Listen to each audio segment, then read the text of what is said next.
Chers sujets du Royaume de France, chers amis chevaliers, bienvenue sur la chaîne de l'Aventurier Catholique, bienvenue aux nouveaux qui sont venus sur cette chaîne suite à ma vidéo témoignage sur ma vie en Calédonie, 5 ans passés là-bas. Voilà, 2 ans dans un premier temps avec mes parents, j'étais adolescent, je regarde un souvenir comme si c'était hier, c'était avant les événements. Voilà, je vous ai expliqué que mon père était pilote dans l'aéronaval et a procédé à l'évacuation de tous les ressortissants blancs de Nouvelle-Hébride devenus le Vanuatu. Et par la suite, 3 ans, de 2009 à 2012, 3 ans pleins, arrivé en voilier là-bas. Et donc il a fallu bosser pour refaire la caisse de bord. Nous étions en famille, femmes, enfants et chiens, avec notre grand voilier rouge. Et nous avons mouillé devant Port-Moselle et nous avons bossé 3 ans là-bas voilà, pour manger et refaire la caisse de bord. Parce que là-bas, il n'y a pas d'aide sociale, évidemment. Et par contre, du boulot, bah, il y en a. Bon. Donc 3 ans de vécu qui me permettent de parler en légitimité. Alors j'ai dit que les troubles ne sortaient pas d'un chapeau et du vide, évidemment, tout ceci provient d'agitateurs et a été suscité par de l'agitation. Alors qui a agité quoi? De toute façon, le résultat sera parfaitement identique, que ce soit des Azerbaïdjanais ou des agitateurs macronistes. De toute façon, le résultat est le même puisque ça répond à une attente de Davos qui n'espère qu'une chose, c'est le chaos mondial afin d'instaurer son nouvel ordre mondial, sa nouvelle façon de vivre en ne possédant plus rien et en étant heureux. N'ayez pas peur, nous dit Klaus Schwab, n'est-ce pas? Et puis de toute façon, avec un peu de chance, nous ne serons plus là pour voir ça, puisqu'il ne restera plus que 500 millions d'humains sur Terre. Bon, donc eux se repaissent du chaos, évidemment, et donc nous pouvons imaginer que tous les macronistes, malgré les rodomontades de M. Darmanin, le Minus, la limace, comme je l'appelle, ces gens-là se réjouissent de voir le chaos partout où ils passent, de semer la zizanie, la discorde, et à terme, ils imaginent, ça leur fait plaisir, tous les blancs avec des valises en carton exclus du territoire, puisque, je l'ai dit, dans un monde normal, tout le monde devrait pouvoir s'entendre bien, mais dans le monde façon Davos, évidemment, ça ne peut se terminer que dans un désastre absolu. Et ces gens-là, de toute façon, sont incompétents pour maintenir quoi que ce soit, un ordre ou quoi.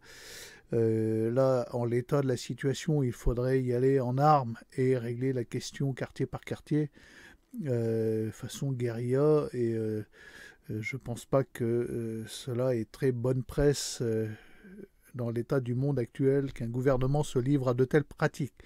Donc de toute façon, ça va vers le chaos et ça va vers un drame. Malheureusement, malheureusement, je ne m'en réjouis pas. Voilà. Ceci dit, ça pose quand même une petite question philosophique. Je me permets de la poser, elle n'est pas politiquement correcte. J'imagine que ça va me faire perdre des abonnés. Tant pis, je la pose et je m'y risque. Je me risquerai même peut-être à proposer quelques exemples. Bien, y a-t-il une bonne colonisation et une mauvaise colonisation?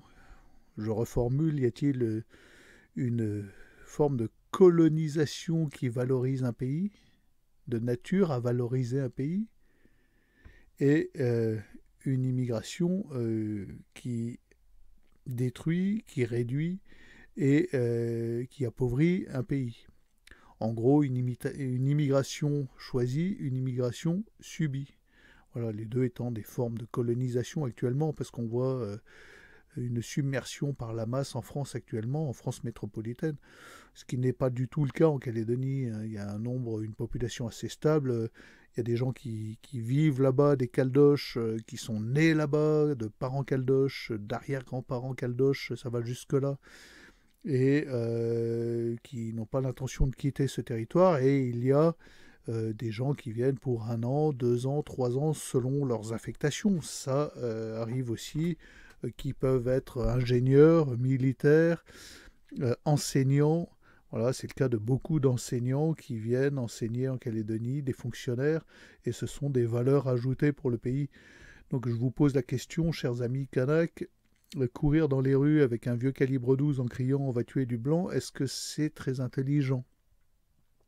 Bon, évidemment, comme je l'ai dit, la marche de cette histoire débile qui est la nôtre actuellement, c'est la marche de l'histoire davosienne. Donc, vous allez parvenir à foutre dehors tous les blancs avec une valise en carton. Voilà. Mais est-ce que vous serez plus heureux pour autant? Et je vous pose une autre question. En quoi les blancs vous ont-ils spolié de quoi que ce soit? Et répondez honnêtement. Avez-vous été spolié par la présence française en Calédonie? Ne me dites pas qu'ils vous ont volé le nickel, c'est faux, vous le savez très bien.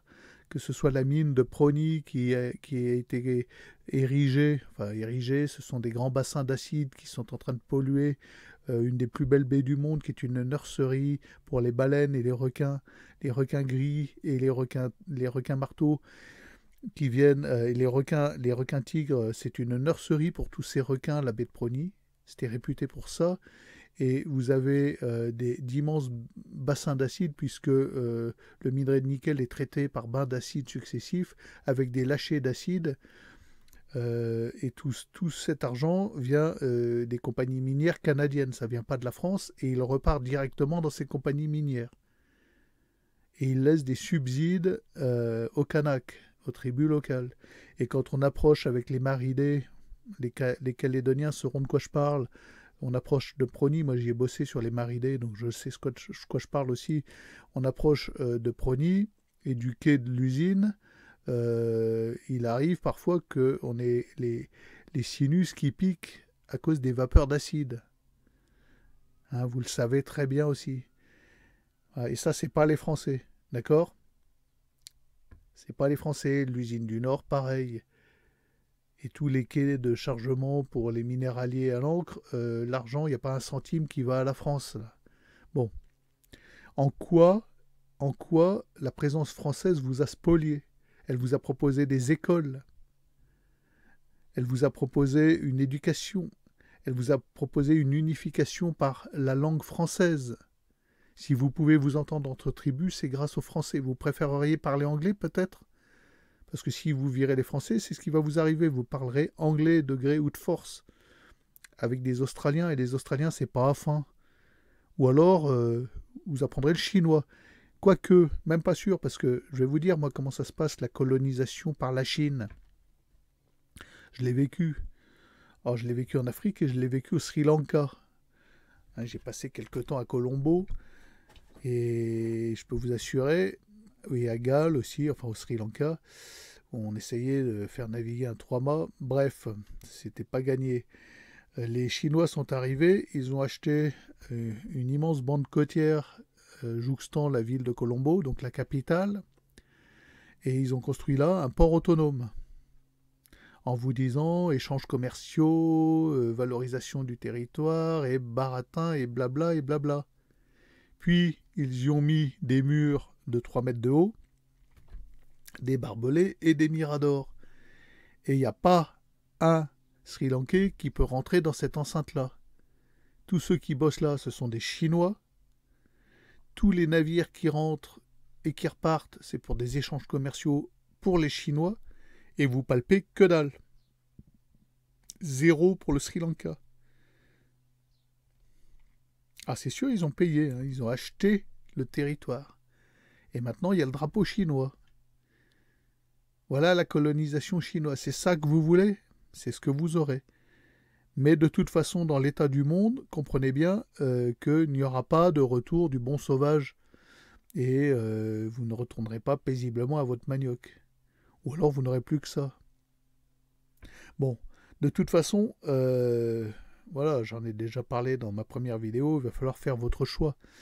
Mais on voit malheureusement que vous allez être poussé à mettre les blancs dehors. Les blancs, ceux qui ont la couleur de peau blanche.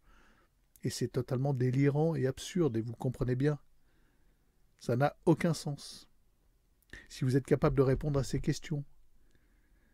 Est-ce que la France n'a pas été une présence valorisante pour le territoire?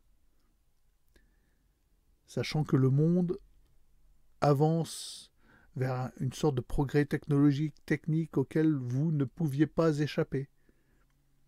Et ça vous a permis d'arriver là en douceur.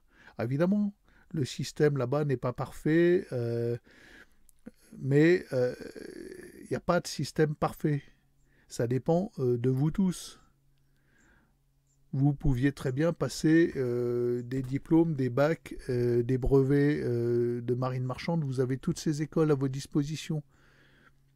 Devenir sage-femme, devenir infirmier, infirmière, voire médecin, dentiste, c'est tout ça à votre disposition. Voilà. Et pensez pas que quand les Chinois auront acheté le reste de votre territoire, ça sera la même musique. Ou quand les Australiens débarqueront, ah, c'est pas fin l'Australien. Hein. Ils vivent quand même dans un pays où entre chaque ville, entre Sydney et Melbourne, il y a 800 km de vide. Et quand vous arrivez par hasard, vous ne pouvez pas rouler de nuit parce que vous allez taper un kangourou, vous louez votre petite Nissan Micra à Sydney, vous voulez visiter Melbourne, vous comprenez votre douleur, 800 km de route avec rien entre les deux. Sauf des kangourous et un bar, ça ressemble à un roman de Stephen King. Vous rentrez là-dedans avec votre Nissan Micra, vous avez 4 Australiens en train de boire leur bière au comptoir, qui roulent tous avec des vieux 4x4 complètement déglingues.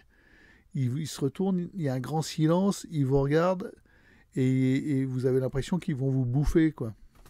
Bon, alors ces gens-là, si vous préférez cette présence-là, il n'y a pas de problème.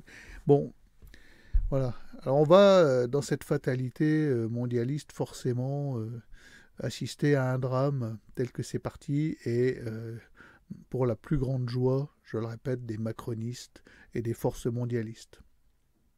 Y a-t-il moyen de mettre un terme, de retourner au calme, de retourner au paradis qu'a été la Calédonie? Malheureusement, j'ai un doute. Voilà, mais j'ose l'espérer. Donc là-dessus, je vous laisse, les amis. C'est une deuxième vidéo sur la Calédonie. C'est une vidéo où je pose des questions. Alors la question qui tue, hein, qui fâche, y a-t-il un bon colon et un mauvais colon? Voilà. Est-ce que l'Afghan qui débarque de sa montagne où il a été gardien de chèvre, il a vécu toute sa vie sous la loi d'airain, de la charia, il arrive en France illettré, on lui donne de l'argent, des sous, mais valeur ajoutée, bah, vous m'excuserez, à part nous faire exercer notre charité, il n'y en a pas tellement. Hein. Et puis quand il devient fou et qu'il sort un couteau et qu'il égorge nos gosses, bah, pourquoi il devient fou? Bah, parce que dans les rues, il ne sait plus où donner des yeux, le pauvre. Il y a toutes les filles en leggings qui lui passent devant, 20 par jour. Alors nous, occidentaux, on est habitués, mais lui, le pauvre colon, bah oui, c'est un colon à ce niveau-là. À ce niveau de peuplement, c'est un colon. Bon, est-ce que c'est comparable à un enseignant français qui vient passer 2 ans, quand bien même il serait de gauche, il vient passer 2 ans pour enseigner les maths, l'histoire, au lycée de Nouméa?